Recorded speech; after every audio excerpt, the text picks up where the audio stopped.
Russia continues to advance its hypersonic weapons programs at a breakneck pace, driven by its full-scale wartime economy. A recent notice to airmen, NOTAM, issued around the Kapustin Yar missile test range, a storied Soviet-era site, signaled yet another significant weapons test.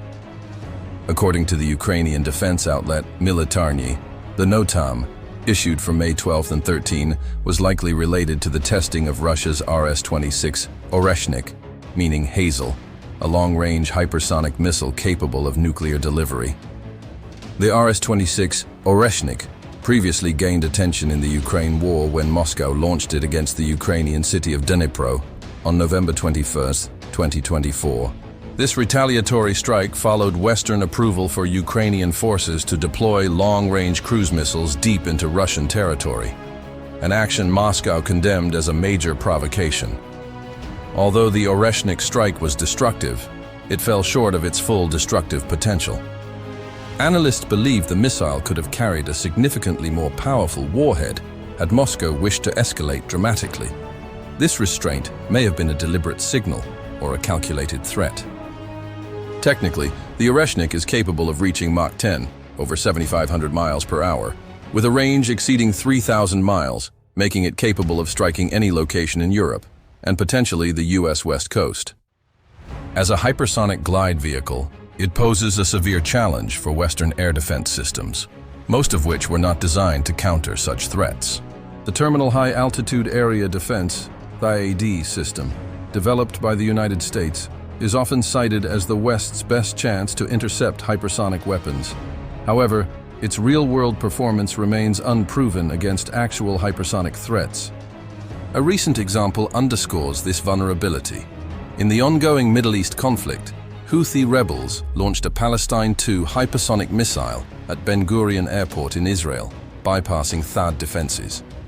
Notably, Israel is a far smaller territory than any NATO country, making defense comparatively easier, yet the hypersonic strike still succeeded. Russian hypersonic weapons like the Oreshnik are vastly more advanced than anything fielded by irregular forces such as the Houthis. If deployed in full, these weapons could inflict devastating consequences across Europe and beyond. Moscow's renewed Oreshnik tests may indicate preparations for a massive new offensive against Ukraine.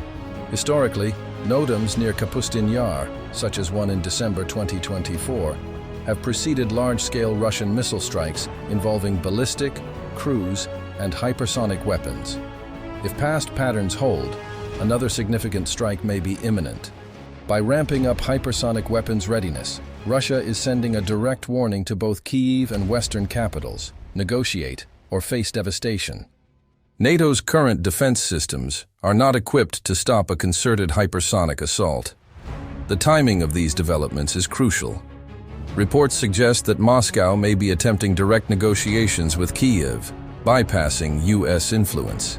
Simultaneously, the Kremlin is signaling to both European leaders and the US, particularly the Trump administration, that Russia's military-industrial complex is outpacing the West in key technologies, particularly hypersonics.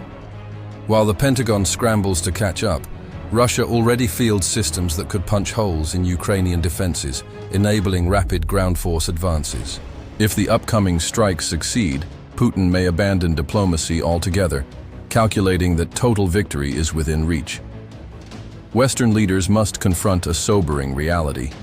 They are currently outmatched in hypersonic weapons development. No amount of political posturing will shield Ukraine from the consequences of this imbalance. Unless these technological gaps are addressed with serious investment, leadership, and urgency, Ukraine's position will grow more precarious. A negotiated settlement, not prolonged escalation, may be the only viable path to prevent a catastrophic collapse. As the Oreshnik casts a long shadow over Europe, it's time for Western policymakers to wake up and act accordingly.